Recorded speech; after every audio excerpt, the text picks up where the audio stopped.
ইউনূস রাষ্ট্রপতি হলে দেশের সংকট কমবে বলেছেন তারেক রহমান। একটা ভয়াবহ বাস্তবতা এখন পুরো দেশের সামনে, এবং সেটা হলো ইউনূস ছাড়া বাংলাদেশ আন্তর্জাতিক সহযোগিতা পাবে না। এটা কোনো রাজনৈতিক স্লোগান নয়, এটা কঠিন সত্য, যে সত্য এখন প্রমাণিত হচ্ছে প্রতিদিন। হাসিনা পলানোর পরে এক মাসও হয় নাই, ছাত্র দল আর ছাত্র শিবিরের মধ্যে গ্যাঞ্জাম শুরু হইল। দেশের অবস্থা এমনিতে ভালো না, ইন্ডিয়া বাঁধের পানি ছাইরা বন্যা বানাই দিছে। আমি তারেক রহমানের কইলাম যে এটা তো ঠিক হইতেছে না, আমি শিবির আর ছাত্র দলকে নিয়ে বসতে চাই। জামাতকে বললাম, রাজি হইল। তারেক রহমানও রাজি হইল। আমারে বলা হইলো যে তারেক রহমান ছাত্র দলকে বলে দিচ্ছে, মিটিং এর টাইম ঠিক হইলো। ছাত্র দল ছাত্র শিবিরের প্রেসিডেন্ট সেক্রেটারি আলোচনা করে ঠিক করলো। আমার টাইম প্যারিসের সকাল 5টায় মিটিং। তো যাই হোক, আমি চোখ মুছতে মুছতে উঠলাম, শিবিরের প্রেসিডেন্ট সেক্রেটারি আছে, মিটিং এ ঢুকলাম, জুমে ছাত্র দল নাই। অনেকক্ষণ পর রাকিবের ফোন মারিলাম, তো রাকিব কয় মিটিং এখন নাকি? আমি তো সিলেট যাইতেছি। আমি কইলাম তাইলে তো অসুবিধা নাই, যাইতে যাইতে কথা বলে নাও। রাকিব কয় না, কথা বলা যাবে না। রাষ্ট্রপতি হওয়ার জন্য ডাক পেলেন ডক্টর ইউনূস। তারেক রহমানের সাথে ডক্টর ইউনূসের গোপন বৈঠক। বাংলাদেশের পরবর্তী রাষ্ট্রপতি নির্বাচিত হতে যাচ্ছেন ডক্টর মোহাম্মদ ইউনূস। প্রার্থী হিসেবে মনোনয়নপত্র জমা দিয়েছেন তিনি। সকাল 11টায় নিজে ইসিতে হাজির হয়ে মনোনয়ন জমা দেন। সেনাবাহিনীর শীর্ষ পর্যায়ে বড় রথ বদল। তারেকের টার্গেটের কবলে সেনাপ্রধান। আসসালামু আলাইকুম প্রিয় দর্শক, রাষ্ট্রপতি হচ্ছেন ডক্টর ইউনূস আর রাষ্ট্রপতি বানাতে চাচ্ছেন তারেক রহমান। রাষ্ট্রপতি ডক্টর মোহাম্মদ ইউনূসকে বানালে আন্তর্জাতিক সকল চাপ এবং বাংলাদেশের সকল অভাব অনটন এবং বাংলাদেশের সকল দুর্নীতি সবকিছুই বন্ধ হয়ে যাবে এবং আন্তর্জাতিকভাবে চাপও বন্ধ হয়ে যাবে। আর এই জন্য তারেক রহমান সিলেক্ট করেছেন ডক্টর মোহাম্মদ ইউনূসকে। আসুন না টেনে সর্বশেষ অবস্থাগুলো জেনে আসি। সেজদা দিতেছে, তারপরে হাসিনা পলাই গেছে দুপুরে। শাহবাগ টিএসসি গণভবনের সামনে লক্ষ লক্ষ মানুষ, বিজয়ের মুহূর্ত, কিন্তু তারা মুষ্টি তুলতেছে না, পতাকা বাইতেছে না, তারা মাটিতে কপাল ঠেকায় সেজদা দিতেছে। এই দৃশ্যগুলা বাংলাদেশের বাঙ্গু এলিটদেরকে যতটা আতঙ্কিত করছে গত 55 বছরে, আর কোনো কিছু তাদের এত আতঙ্কিত করে নাই। বাকশাল তাদের কাঁপায় নাই, হাসিনার আয়নাঘর গুম তাদের ভয় ধরায় নাই, তাদের ভয় ধরাইছে তরুণদের খোদা তাআলার সার্বভৌমত্বের কাছে আত্মসমর্পণের দৃশ্য। কেন? এই প্রশ্নের উত্তরে লুকায় আছে আজকের বাংলাদেশের পুরো রাজনৈতিক সংকট, এবং এই সংকট কোন দিকে যাইতেছে, কোন দিকে যাইতে পারে সেটার একটা নিশানা। এর মধ্যে লুকায় আছে ভোটের engineering, Tarek Rahman prime minister হওয়া, প্রফেসর ইউনূসের ব্যর্থতা, সবকিছু আগের মতো থাইকা যাওয়ার কারণ। আসেন বুঝে দেখি। গত 55 বছর বাঙ্গু সেকুলার এস্টাবলিশমেন্টের কাছে একটা নির্দিষ্ট স্পেশাল গ্রামার ছিল, মানে স্থানের ব্যাকরণ। তারা এটা তৈরি করছিল কোন জায়গায় কে কি করবে, তার নীরব একটা নিয়ম। নিয়মটা সহজ, ইসলাম থাকবে মসজিদে, বাসায়, ব্যক্তিগত পরিসরে, জুম্মায়, রোজায়, ঈদের জামাতে, আর পাবলিক স্কোয়ারে, রাজপথ, শাহবাগ, টিএসসি, ঢাকা বিশ্ববিদ্যালয়, এগুলো সেকুলার টেরিটরি। এখানে বিজয় উদযাপন হবে, গান বাজনা হবে, মোমবাতি হবে, পয়লা বৈশাখ হবে, মঙ্গল শোভাযাত্রা হবে, যেটা দেখে কলকাতা দাদা বাবুদের আর কয়া ফেলবে রং না জানো অষ্টমীর এক ডালিয়া, আনন্দবাজারে লেখা হবে, মানববন্ধন হবে, গান হবে, গাঞ্জাপান হবে, মজমা হবে, পূজাও হবে। কিন্তু ইসলামী আচার নৈব পূজা মানে কালচার, প্রগতিশীল, ইসলাম মানে পশ্চাৎপদ, প্রতিক্রিয়াশীল। রবীন্দ্রনাথ গাইতে হবে, সায়নট থাকতে হবে, পন্দের আলো দিল লিস্টার থাকবে। ধর্ম এখানে ঢুকতে পারবে না, ঢুকলেও একদম স্যানিটাইজ করে আনতে হবে। এটাই ছিল বাঙ্গু সেকুলারিজমের আসলি চেহারা। ধর্মকে নিষিদ্ধ করা না, ধর্মকে কন্টেইন করা, আটকে ফেলা, ঘেরাও করে রাখা। জুলাই আন্দোলন এই গ্রামার ভেঙে দিচ্ছে। যখন একজন তরুণ পুলিশের গুলির মুখে রাজপথে যায় নামাজ বিছায়, সে শুধু ইবাদত করতেছে না, সে টেরিটোরিয়াল ক্লেম করতেছে। সে বলতেছে এই রাজপথ আমার, এই রাজপথ আমার আল্লাহ তাআলার। আপনাদের মনে আছে আমি কইছিলাম বর্ষা বিপ্লবের সময়, জুলাই আগস্টে এই বিপ্লব সফল হবে যদি খোদা তাআলা রহম করেন। আমাদের কাজ লড়াই চালায় যাওয়া, এবং হয়েছিল, খোদা তাআলা রহম করছিল। কোত্থেকে যে নেমে আসছিল লাখ লাখ আবাবিল। হাসিনা পলাইলো। 5ই আগস্টে হাসিনা পলানোর পরে যে সেজদা দিছিল সেটা আরো আগ্রাসী ছিল, কারণ সেটা ছিল বিজয়ের মুহূর্ত। বিজয়ের আইকনিক ছবি বলতে আমরা কি বুঝি? মুষ্টিবদ্ধ হাত, পতাকা, বিজয়ের চিৎকার। কিউবায় ক্যাস্ট্রো, প্যারিসে 68 সালে আমার ইউনিভার্সিটি সরবনে ছাত্র ঠিক এরকম বাংলাদেশে বর্ষা বিপ্লবের মতো বিপ্লব করেছিল। শার্ল দ্য গল পলাই গেছিল জার্মানিতে, শার্ল দ্য গল ফিরে আসছিল পরে, কয়েক ঘন্টার জন্য পলাইছিল আর কি। হাসিনা ফিরে আসে নাই। এই ফ্রান্সের বিপ্লব ব্যর্থ হয়েছিল। তাদের স্লোগান ছিল শাইয়ে রিয়ালিস্ট, দমন দে লাম্পসিবল, বাস্তববাদী হও, অসম্ভবকে দাবি করো। বিজয়ের আইকনিক ছবি হয় মুষ্টি, পতাকা, কিন্তু ঢাকায় 2024 কি হলো? বিজয় তরুণেরা মাটিতে সেজদা দিল। এটা একটা অল্টারনেটিভ সোভারনিটি ক্লেম, বিকল্প সার্বভৌমত্বের দাবি। তারা বলতেছে ক্ষমতা আমাদের না, আমরা কেবল নিমিত্ত, আসল সার্বভৌম অন্য কেউ। এই সার্বভৌমত্ব বিষয়টা একটু বুঝে দেখি, কেন এটাতে আতঙ্কিত বোধ করলো। আধুনিক রাষ্ট্র যারা দাবি করে, যে দাবির উপরে দাঁড়ায় থাকে, সেটা হচ্ছে রাষ্ট্র বলে আমি চূড়ান্ত রাষ্ট্র, আমার উপরে কেউ নেই। মধ্যযুগে কিন্তু এরকম ছিল না, রাজার উপরে পোপ, পোপের উপরে ঈশ্বর। মুসলিম জগতে খলিফা শরীয়তের অধীন, শরীয়তের উপরে আল্লাহ। জার্মান দার্শনিক কার্ল স্মিথ 1922 বলছিলেন আধুনিক রাষ্ট্রের এই যে স্ট্রাকচার, এটা আসলে চুরি করা ধর্ম থেকে, ধর্মতত্ত্ব থেকে। মধ্যযুগের ঈশ্বরের যে ক্ষমতা, আইন সাসপেন্ড করার, এক্সেপশন ডিক্লেয়ার করার, সেটাই সার্বভৌম ক্ষমতা। সেই ক্ষমতা রাষ্ট্র নিজের দাবি করতেছে। শুধু ঈশ্বরের নাম বুঝছে, রাষ্ট্রের নাম বোঝাইছে। মানে লাল মিয়া সোনা মিয়া হয়েছে, সোনা মিয়া লাল হয়েছে, মাঝখান থেকে সোনা লাল হয়ে গেছে। এখন একজন মুসলিম যখন সেজদা দেয়, সে বলতেছে রাষ্ট্র ফাইনাল না, রাষ্ট্রের উপরে কেউ আছেন। এখান থেকে আতঙ্কের জন্ম 3 স্তরে। প্রথম স্তরে কি? বৈধতার সংকট। ধরেন রাষ্ট্র বলে সুদ জায়েজ, আল্লাহ বলেন তো সুদ হারাম। প্র্যাকটিসিং মুসলিম যখন কনফ্লিক্টে পড়লে কোনটা মানবে? রাষ্ট্র জানে উত্তর কি, মানবে ধর্মের কথা। 2 নাম্বার, নিয়ন্ত্রণের অক্ষমতা। রাষ্ট্র কন্ট্রোল করে 2টা জিনিস দিয়া, ভয় আর লোভ। কিন্তু যে বিশ্বাস মরলে শহীদ জান্নাতে যাবো, তার উপরে ভয় কাজ করে না তো। যে বিশ্বাস করে আসল হিসাব আকিরাতে, তার উপরে লোভ কাজ করে না। জুলাই ছাত্ররা বুকে গুলি খায় লাভবাহিক বলে পড়ে গেছে, সেই মুহূর্তে রাষ্ট্রের শক্তি প্রয়োগের ক্ষমতা এটা অচল হয়ে গেছে। 3 নম্বর, বিকল্প প্রতিষ্ঠান, মসজিদ, মাদ্রাসা, ইসলামী সংগঠন কেন্দ্রে চলে এসেছে। ধীরে ধীরে সমাজের বৈধতার সেন্টার রাষ্ট্র থেকে সরে যাইতেছে ওইদিকে। রাষ্ট্র তখন টেকনিক্যালি ক্ষমতা, কিন্তু প্র্যাকটিক্যালি অপ্রাসঙ্গিক। এটাই সবচেয়ে বড় ভয়, এবং এই জন্যই শিবিরকে ঘৃণা করতে শেখানো হয়। শিবিরকে ঘৃণা করানোর সাথে এইটা কি সম্পর্ক, আসেন সেটা একটু বুঝে দেখি। শিবিরকে ঘৃণা করানোর জন্য গত 50 বছর যাবত ইন্টেলেকচুয়াল যত লেবার, যত মিডিয়া রিসোর্স খরচ হয়েছে তার তুলনা নাই। 4টা স্তরে করা হয়েছে। 1 নম্বর, ঐতিহাসিক স্মৃতির মনোপলি জগতে 71-এ জামাতের ভূমিকা একটা বাস্তব ইস্যু, কিন্তু আওয়ামী বাঙ্গু ব্লগ এটাতে বানাইছে পার্মানেন্ট একটা উইপন, একটা চিরস্থায়ী অস্ত্র বানাইছে। যে ছেলেটা 2002 সালে জন্মাইছে, যে 1971-এ ছিল না, যার বাপও ছিল না হয়তো, সেও রাজাকার। সে নামাজ পড়লে রাজাকারের নামাজ, তারে পাকিস্তানে চলে যেতে হবে। আবদারকে পিটাই মারা হয়েছে কারণ সে নামাজ পড়তে ডাকতো। দেখেন জাতীয়তাবাদী কিরিচ দল কি কয়।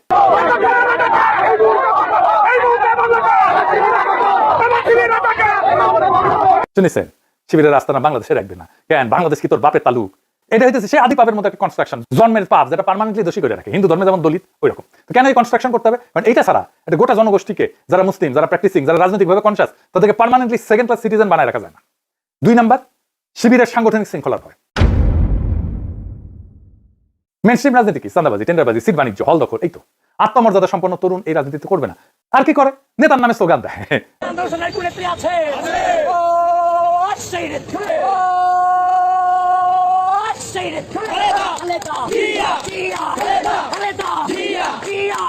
তো এই রাজনীতি করবে কোনো আত্মমর্যাদা সম্পন্ন তরুণ করবে না। শিবিরের স্ট্রাকচার দেখেন, স্টাডি সার্কেল এবং স্তরে স্তরে মেম্বারশিপ, কর্মী, সাথী, সদস্য, পারফরমেন্স বেসড প্রমোশন, সাপ্তাহিক রিপোর্ট, দৃঢ় ডিসিপ্লিন, 2টা মডেল পাশাপাশি রাখলে প্রথমটা অস্তিত্বের সংকটে পড়ে। কারণ দ্বিতীয়টা কাজ করলে প্রথমটা কেন কাজ করতেছে না সেই প্রশ্ন ওঠে। এই প্রশ্ন যাতে না ওঠে সেই জন্য শিবিরকে পার্মানেন্টলি ডিলেজিটিমাইজ করে রাখা জরুরি। ওরা জঙ্গি, ওরা গুপ্ত, ওরা ছাত্রলীগের লুঙ্গির তলে ছিল। এই গুপ্ত অভিযোগটা একটু বুঝেনি। সারা দুনিয়ায় বামপন্থীরা আরেক দলে ঢুকে কাজ করছে, এটার একাডেমিক নাম হইতেছে এন্ট্রিজম বা প্রবেশ নীতি। এক দলের সদস্য অন্য দলে ঢোকে, ভোট দেয়, পদ নেয়, কিন্তু প্রকৃত আনুগত্য মূল দলের প্রতি। উদ্দেশ্য বড় দলের প্ল্যাটফর্ম ব্যবহার করে নিজের আদর্শ ছড়ানো। শিবির যদি গুপ্ত রাজনীতি করে থাকে, সে রাজনীতির রীতিনীতি মাইনাই করছে। আর বিএনপি ডেফিনেশনে বাংলাদেশের ইতিহাসে একজন গুরুত্বপূর্ণ গুপ্ত আছেন, যিনি পাকিস্তানের সেনাবাহিনীতে পাকিস্তানের সার্বভৌমত্ব রক্ষার শপথ নিয়ে কার্যরত ছিলেন, জিয়া রহমান। পাকিস্তান আর্মির সর্বোচ্চ বীরত্বসূচক খেতাব অর্জন করে ভেতর থেকে বাংলাদেশের জন্য কাজ করছেন না? বিএনপি তো দাবি করে পাকিস্তানি ইউনিফর্ম পরে এত স্বাধীনতা ঘোষণা দিচ্ছেন, তাহলে জিয়াও পাকিস্তানি আর্মির লুঙ্গির তলে ছিল, সেটা মেনে নিতে হবে। 3 নাম্বার, ক্লাস এবং কালচারাল একটা উদ্বেগ, অ্যাংজাইটি। কি সেটা? শিবির মূলত গ্রামের কৃষক, মাদ্রাসা শিক্ষক, গ্রামের ছেলেদের, মেধাবী ছেলেদের সংগঠন, যারা প্রথম প্রজন্মের বিশ্ববিদ্যালয়ে ঢুকছে, মেধা দিয়ে উঠে আসতেছে, কিন্তু ঢাকা এলিটের আধুনিক সংস্কৃতিতে মিশে যাইতেছে না। এদের কাছে শিবির শুধু রাজনৈতিক সংগঠন না, একটা network, Brotherhood, intellectual training system. Gulshan ধানমন্ডির এলিট যারা নর্থ সাউথ স্কলাস্টিকায় পড়ে, ফেসবুকে প্রোগ্রেসিভ প্রগতিশীল পোস্ট দেয়, তাদের কাছে এই উত্থানটা থ্রেটেনিং, ভয়। কেন? শিবিরের এই ছেলেরা ডাক্তার হইতেছে, ইঞ্জিনিয়ার হইতেছে, সিভিল সার্ভিসে ঢুকতেছে, ব্যবসা করতেছে, আর্মিতে ঢুকতেছে, কতগুলো ঢুকে পড়ছে ওরা জানে না। যাই হোক, অর্থনৈতিকভাবে উঠে আসতেছে, কিন্তু মদ খায় না, দাঁড়িয়ে রাখে, ইজাব পরে, ঈদ করে, নামাজ পড়ে। তারা তাদের গড়ে তোলা যে কালচারাল স্ট্যাবলিশমেন্ট, সেটার ভেতরে ঢোকে না। সন্ধ্যের আলো ডেইলি স্টারের কালচারাল স্ট্যাবলিশমেন্টের মধ্যে নাই। এটি কালচারাল অ্যাংজাইটি। আমাদের সিস্টেমে সফল হইতেছে, আমাদের সাবঅর্ডিনেট হইতেছে না, আমাদের অনুগত হইতেছে না। কেন? 4 নাম্বার হইতেছে জিওপলিটিক্যাল। দিল্লির প্রেফার্ড ন্যারেটিভ হইতেছে ইসলাম ইজ মানি টেররিস্ট। ওয়াশিংটন 9/11-এর পরে ওয়ার অন টেরর আনলো। এই ন্যারেটিভের লোকাল বরকন্দাজ হইতেছে দেশি বাঙ্গু ব্লক। ওরা কেরোসিন শিকা, শিবির হইতেছে মাটির প্রদীপ। সরা আছে না, কেরোসিন শিকা বলে মাটির প্রদীপে ভাই বলে ডাকো যদি দেব গলা টিপে। হেনকালে গগনেতে উঠিলেন চাঁদা, কেরোসিন বলে ওঠে এসমর দাদা। আমেরিকার ইন্ডিয়া হইতেছে ওদের দাদা। ওরা একটা গল্প বিক্রি করে আমেরিকার ইন্ডিয়ার কাছে, ইসলামিক বিপদ আসতেছে। বিক্রি হয় ওয়াশিংটনে, দিল্লিতে, গবেষণা প্রতিষ্ঠানে, ইউনিভার্সিটিতে, দিল্লির সাউথ ব্লকে, ব্রাসেলসের দপ্তরে।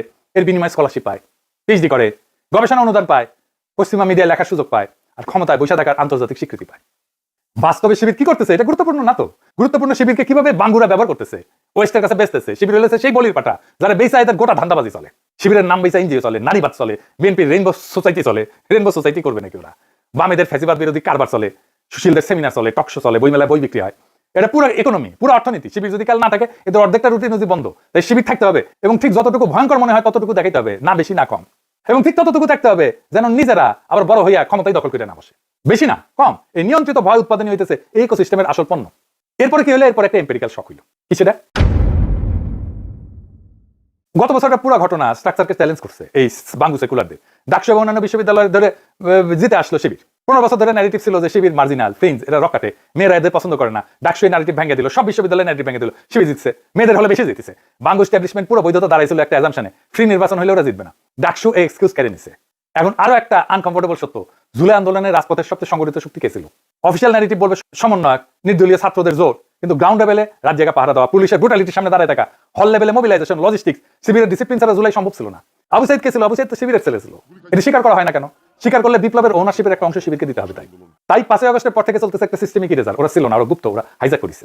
মিশরে 2011 সালে একই কাজ হয়েছিল। তারিরের নিশিরাতের পাহারাদার ছিল ব্রাদারহুডের ক্যাডারেরা। বিপ্লবের পরে লিবারেল সেকুলাররা বলল যে আমরা তো বিপ্লব করছি, ওরা হাইজ্যাক করে নিছে ব্রাদারহুড। একই প্যাটার্ন। তাইলে বাঙ্গু এস্টাবলিশমেন্টের আসল ভয় তো অন্য জায়গায়। তাদের মোহনের গভীরে জানে ভোট হইলে অবাধে তারা হারবে। সেই জন্যই ইসলামী দলকে সবসময় জঙ্গির পাশে বসায় দেখাইতে হবে। আজকে ব্রাদারহুড, কালকে আল কায়দা, পরশুদিন শিবির, কাল আইসিস, মডারেটার চরমপন্থী একই পাত্রে। আর ইসলামী দলকে যতই দমন পীড়ন করা হোক না কেন, শেষ হয় না, ধ্বংস করা যায় না। এরই তাদের ভয়। এবার বাংলাদেশে ফিরে আসি। এই যে যেটা শুরু হয়েছে শিবিরের সাথে ছাত্র দলের বিভিন্ন বিশ্ববিদ্যালয়, ঢাকায় যা চলতেছে তা পুরানো খেলা, নতুন মাঠে। খেলার নাম উস্কানি। সামরিক মানে হলে পোশাকি নাম আছে। গ্রামের বাজারে কেউ উস্কানি। যুক্তিটা সরল। ইসলামী আন্দোলনের দুই শক্তি, একটা হচ্ছে হাই মরাল পজিশন আর ডিসিপ্লিন। শিবিরের যে উত্থান, এটার পিছনে একটা কারণ হয়েছে তারা সংযত এবং তাদের হাই মরাল পজিশন আছে। তো তাদের এই হাই মরাল পজিশনকে ভাঙবে কিভাবে? তাদের লাগায় দাও, চিমটি কাটো, যেন ঘুষি চালায়। এই যে দেখেন, ওই যে ছাত্র দলের গুন্ডারা যে শাহবাগ থানার মধ্যে মক করছে, দুইজনকে ডাকসুর নেতাকে যে পিটাইছে না, ওইটা দেখতে গেছে সাদিক কাম। দেখেন এরা কিরকম গুপ্ত গুপ্ত বলে স্লোগান দিচ্ছে, দেখেন উস্কানি দিচ্ছে কেমন, দেখেন।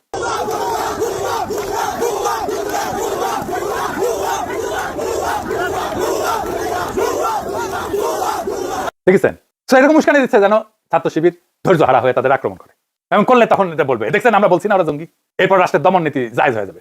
একই সাথে ছাত্র দলের সাথে বাম, তার সাথে সাবেক ছাত্রলীগ, এরা প্রথম ঘুষিটা মারে, এরাই প্রথম উস্কানি দেয়। আর শিবির যদি কিছু করে তখন দেখাবে এটা, দেখো শিবির এটা শুরু করছে, বলবে শিবির সন্ত্রাসী। কে শুরু করছে কেউ জিজ্ঞেস করবে না। তখন বাম বুদ্ধিজীবী আর সুশীল সাংবাদিক নেটওয়ার্ক প্রস্তুত থাকবে। 2 ঘন্টায় ফেসিবাদ ফিরতেছে, এই কলাম ছাপা হবে। দিল্লির থিঙ্ক ট্যাঙ্ক, ওয়াশিংটনের লবি, আন্তর্জাতিক মঞ্চে আওয়াজ তোলার জন্য রেডি। এমন একটা মুহূর্ত তারা চাইতেছে যেটা দেখায় শিবিরকে জঙ্গি রক্ষাটা এই ট্যাগটা দিয়ে দেওয়া যায়। এবং দেখেন ছাত্রদল, বাম, অবশিষ্ট ছাত্র সবাই খুব উৎসাহ এখন। এই ঘটনা ঘটছে এই জন্য।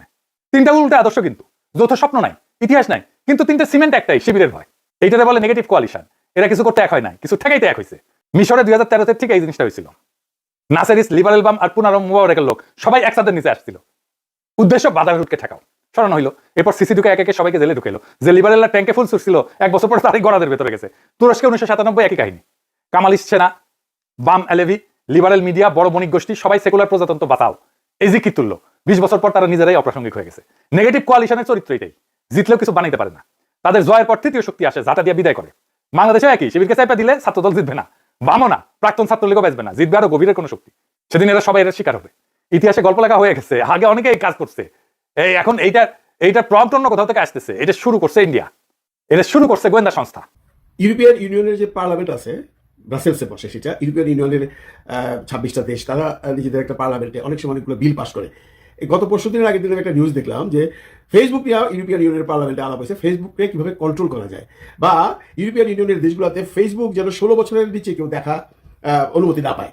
আপনারা জানেন পৃথিবীতে অনেক দেশে ফেসবুক ব্যান, যেমনটি ধরেন চায়না এবং নর্থ কোরিয়া ফেসবুক ব্যান, এবং পৃথিবীর অনেকগুলো দেশে ফেসবুক কন্ট্রোল, এবং অনেকগুলো দেশে ফেসবুক 16 বছরের নিচে কেউ ব্যবহার করতে পারবে না। সেই দুটো দেশ হচ্ছে অস্ট্রেলিয়া এবং ইন্দোনেশিয়া। এবং ফেসবুক সাময়িকভাবে ব্যান করছে বিভিন্ন সময়, বা সাময়িকভাবে কন্ট্রোল করছে, বা সাময়িকভাবে ব্যান আছে এমন দেশ প্রায় অনেকগুলো। এর মধ্যে ধরেন China, north Korea, Iran, Myanmar, Russia, Turkmenistan এবং উগান্ডা। এইসব জায়গায় ফেসবুক বিভিন্ন সময় বিভিন্নভাবে কন্ট্রোল করা হয় এবং কন্ট্রোলে রাখা হয়, এবং সাময়িকভাবে ব্যান করছে এরকম দেশ বহু আছে, যেমন শ্রীলঙ্কা আছে, বাংলাদেশ আছে। বাংলাদেশটা আপনারা জানেন কখন করছিল, 24 আন্দোলনের সময়। পাকিস্তান আছে, নেপাল আছে, ইরান প্রায়ই করে দেয়, যেমন ইরান এখন যুদ্ধের জন্য করে রাখছে। তো ফেসবুকটাকে এরকম কন্ট্রোল কেন করে? কন্ট্রোল করে যে বিভিন্ন অপতথ্য, অপপ্রচার যেন ফেসবুকে প্রচারিত না হয়। আমাদের ইউরোপিয়ান ইউনিয়নের দেশে খুব একটা অপতথ্য প্রচার হয় না, কিন্তু তারপরেও হয়। এটাকে তারাও এখন কন্ট্রোলে আনতে চাচ্ছে, কিন্তু বাংলাদেশ কোনো অবস্থাতে ফেসবুকে কন্ট্রোলে আনতে পারছে না। কেন পারছে না? সেই আলোচনা অনেক দীর্ঘায়িত, আমি সেই আলোচনায় যাচ্ছি না। কিন্তু ইচ্ছা করলে গভর্নমেন্ট পারে, ইচ্ছা করলে গভর্নমেন্ট সাময়িকভাবে কন্ট্রোল করতে পারে, বা অনেক কিছু কন্ট্রোলে রাখতে পারে। যেমনটি ধরেন গভর্নমেন্ট যদি ইচ্ছা করে তাহলে সরকার নিয়ন্ত্রণ করতে পারে। নিয়ন্ত্রণের অনেকগুলো ধরন আছে। যেমনটি ধরেন কন্টেন্ট সেন্সরশিপ করতে পারে সরকার, সরকার ডাটা নিয়ন্ত্রণ করতে পারে, সরকার কোনো কিছু সন্দেহ হলে সাময়িকভাবে সেই অ্যাকাউন্টটাকে ব্লক করে দিতে পারে, এবং সর্বোপরি সরকার একটা নজরদারি রাখতে পারে যাতে কেউ কোনো অপতথ্য, অপপ্রচার বা রাষ্ট্রবিরোধী হোক বা কারো সম্মান বিরোধী হোক কোনো রকম পোস্ট দিতে না পারে। পারে সরকার করছে না। এখন কিন্তু সময় আসছে সরকার এটা করবার জন্য। তার কারণ কি জানেন? একটা ফটোকার আজকে পুরো দেশে মানে একটা ভয়াবহ অবস্থার সৃষ্টি করে ফেলছে। সেটা হলো মাননীয় প্রধানমন্ত্রী এবং তার কন্যা জাইমা রহমানকে যে ফটোকারটা বাজারে ছাড়া হয়েছে, এটা অত্যন্ত দুঃখজনক, লজ্জাজনক, এবং যারা করেছে আমার মনে হয় তাদের বোধহয় জন্মেরও কোনো সমস্যা আছে। ভাই আপনি একটু ভাবেন, আপনি এবং আপনার কন্যাকে নিয়ে যদি আমার একটা ফটোকার্ড ছাপানো হয়, বা আপনাকে এবং আপনার আম্মাকে নিয়ে যদি আমার একটা ফটোকার্ড ছাপানো হয়, আপনি বা আপনার বোনকে নিয়ে যদি আমার একটা ফটোকার্ড ছাপানো হয়, আপনি কি করবেন? অবভিয়াসলি আপনি নিজেকে সংযত রাখতে পারবেন না। কি ভয়াবহ, কি ভয়াবহ, কি নির্লজ্জ, কি কি বলবো, এর কোনো ভাষা নেই। এত নোংরা মন মানসিকতার মানুষ আমাদের দেশে আছে। আমার মনে হয় ইউরোপে বা আমেরিকা, অস্ট্রেলিয়াতে এই সমস্ত এই ধরনের নোংরা নোংরা মনোবৃত্তির ফটোগ্রাফ কেউই বানায় না, বা কেউই ছাড়ে না, বা কেউই শেয়ার করে না। আমি দেখবার পর লজ্জায় আমি নিজেকে ধিক্কার দিচ্ছি যে আমি কোন দেশের নাগরিক, আমি কোন দেশের মানুষ, যে আমার দেশের মানুষ এমন কুরুচিপূর্ণ, এমন বিকৃত আচরণ করতে পারে সন্তান এবং পিতাকে দিয়ে। এগুলো কন্ট্রোল দরকার, এগুলো কন্ট্রোল দরকার। বাংলাদেশ সরকারকে এখনই বলবো আপনারা ফেসবুককে বলে এটাকে কন্ট্রোল করেন। একজন মানুষ তার ন্যাশনাল আইডি দিয়ে একটি অ্যাকাউন্ট খুলতে পারবে, একটি ন্যাশনাল আইডি, একটি অ্যাকাউন্ট, তাহলে এটা কন্ট্রোল হবে। এবং এটা যদি কন্ট্রোল না হয়, ভয়াবহ যুদ্ধ যেভাবে শুরু হয়েছে, কন্ট্রোল করা সম্ভব হবে না। জাইবার রহমানের, তারেক রহমানের কথা বাদ দিলাম, আমরা এর আগে দেখেছি ডক্টর শফিকুর রহমানকে দিয়ে কিরকম নোংরা ফটোকার্ড বাজারে ছাড়া হয়েছে। তো এগুলো কেন কন্ট্রোল করা যাচ্ছে না? সরকার ইচ্ছা করলে পারে। এগুলো যদি কন্ট্রোল না করে, তাহলে এই যে দেখেন সারা বিশ্বে এখন এই যুদ্ধ নিয়ে সারা বিশ্বের রাষ্ট্রপ্রধানরা, রাষ্ট্রনায়করা এবং সাধারণ জনগণ চিন্তিত। অথচ আমাদের দেশে কি হচ্ছে? আমাদের দেশে একটা ফটোকার্ড নিয়ে, একটা জঘন্য ফটোকার্ড নিয়ে, একটা কুরুচিপূর্ণ ফটোকার্ড নিয়ে যুদ্ধ দেশে নেমে গেছে দুই দল। আসলে ঘটনাটা কি? কারা করছে এসব? সরকার কি এটা কন্ট্রোল করতে পারে না? দেখেন এই ফটোকার্ডটা নিয়ে সেটার সূত্রপাত করতে হয়েছে, সেটা ঈশান চৌধুরী নামে আওয়ামী লীগের একটি অ্যাকাউন্ট থেকে এটা ছাড়া হয়েছে। এবং তারপর আওয়ামী লীগের ছেলেরা, যারা আওয়ামী লীগ করে, ছাত্রলীগ করে, তারা এগুলো শেয়ার করেছে। এরা তো এখন দেশকে অস্থিতিশীল করবার জন্য জামাত শিবির বলেন, বিএনপি বলেন, ওদের মধ্যে একটা যুদ্ধ লাগিয়ে দেবার প্রচেষ্টা চালাবেই। এটা ওরা করেছে। এটা কিভাবে কন্ট্রোল করবে সরকার, বা এই অ্যাকাউন্টগুলো কিভাবে সিজ করবে সরকার, সেটা সরকার ভালোভাবে জানে। আইন তো পৃথিবীতে একটা আছে ভাই। আপনি আমাকে অকারণে কিছু বলে যাবেন বা হয়তো অপমান করে যাবেন, তাকে কোনো বিচার নেই, নিশ্চয়ই আছে।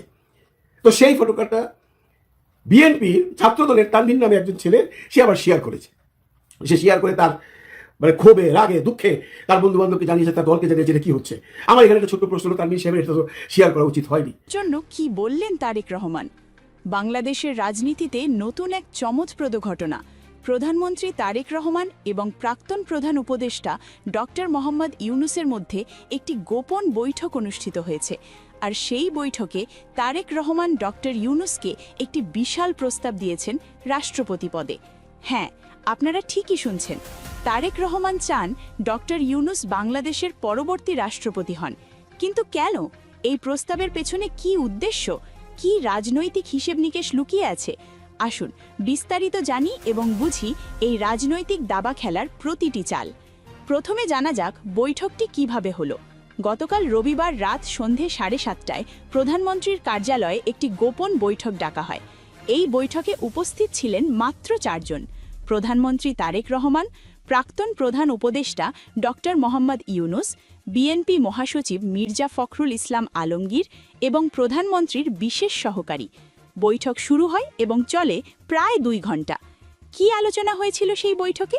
সূত্র জানাচ্ছে, বৈঠকের শুরুতে তারেক রহমান ডক্টর ইউনুসকে ধন্যবাদ জানান অন্তর্বর্তী সরকার সুষ্ঠুভাবে পরিচালনা করার জন্য এবং একটি গ্রহণযোগ্য নির্বাচন ব্যবস্থা করার জন্য।